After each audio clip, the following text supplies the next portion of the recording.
కొంతమంది భోజనం చేసే ముందు దేవుణ్ణు పితృదేవతలను తలుచుకుంటారు. కాని మా సారు మీనాక్షి మేడంనే తలుచుకుంటారు.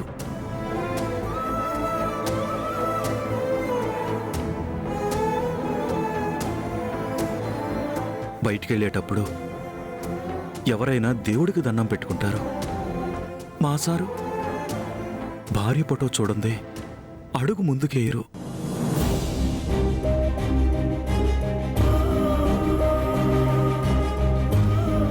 భార్య మీద అంత ప్రేమ ఉన్నా ఇంత గొప్ప వ్యక్తి దగ్గర ఉద్యోగం చేస్తున్నందుకు నాకు చాలా గర్వంగా ఉందమ్మా. వీళ్ళిద్దరూ ఈ కళ్యాణం జరిగే అంతసేపు మాత్రమే కాకుండా ఎప్పుడూ ఇలాగే కలిసి ఉండాలని ఆ దేవుణ్ణి కోరుకుంటాను.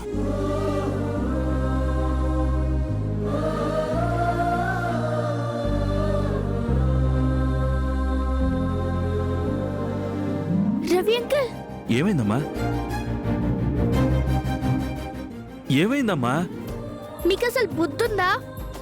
ఎందుకమ్మా అలా తిడతావు? నేనేం చేశాను? మీరు అమ్మకు కనపడకూడదని చెప్పాను కదా. అవును చెప్పావు.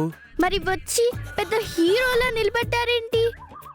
అమ్మ చూస్తే ఇంకేమైనా ఉందా? ఫ్రెండ్ ఎండి అని అమ్మకు తెలిసిపోదు. ఓహో అవునమ్మా, నిజమే. నిజమే అని అలాగే నిలబడతారేంటి?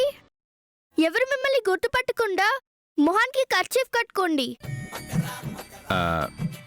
వద్దమ్మా, గుళ్ళో కర్చీఫ్ కట్టుకుంటే బాగుండదు. అమ్మ చూస్తే అస్సలు బాగుండదు, కట్టుకోండి. అది కాదమ్మా, అసలే గుడి, పైగా రాముల వారి కళ్యాణం జరుగుతుంది. అలా మొఖానికి కర్చీఫ్ కట్టుకుని తిరిగితే అందరూ దొంగ అనుకుంటారేమో. అనుకున్నా పర్వాలేదు, కట్టుకోండి. అది కాదమ్మా. ఫ్రెండ్ ఆఫీస్కి ఎండి అని అమ్మకు తెలియడం కన్నా మిమ్మల్ని దొంగ అనుకుంటే వచ్చే నష్టమేం లేదు. కట్టుకొని అలా దూరంగా వెళ్ళి నిలబడండి.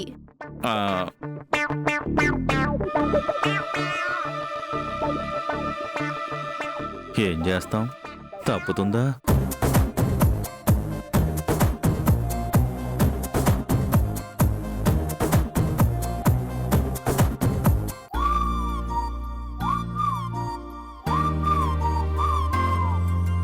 నీతో మాట్లాడుతుంటే నాకు టైమే తెలియట్లేదు జై. ఏంటో ఆలోచిస్తున్నావు? ఏమీ లేదు, మా అమ్మ నా కోసం ఎదురు చూస్తూ ఉంటుంది. నేను వెళ్తాను. అప్పుడేనా? ఇప్పుడేగా, టైం తెలియడం లేదన్నావు. మనం ఇక్కడికొచ్చి చాలాసేపు అయింది. అమ్మ టెన్షన్ పడుతుందేమో. నేను వెళ్తాను. సరే అయితే నేను వస్తాను. వద్దొద్దు, నువ్వు ఇక్కడే ఉండు. నువ్వు చెప్తే ఈ లక్ష్మి, మహాలక్ష్మి ఏమైనా చేస్తుంది. అంతొద్దు. నువ్వు చెప్పావుగా, ఇక్కడే ఉంటా. ఇది చాలు. నేను ఇక్కడే వెయిట్ చేస్తుంటాను. నువ్వు మీ అమ్మగారిని కలిసి మళ్ళీ వెంటనే వచ్చే. ఇదేంటి పొద్దు పొద్దున్నే నన్ను బంకలా పట్టుకుంది?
ఇదేంటి, అందరూ నన్ను అనుమానంగా చూస్తూ వెళ్తున్నారు? నిజంగా నన్ను దొంగ అనుకుంటున్నారా ఏంటి?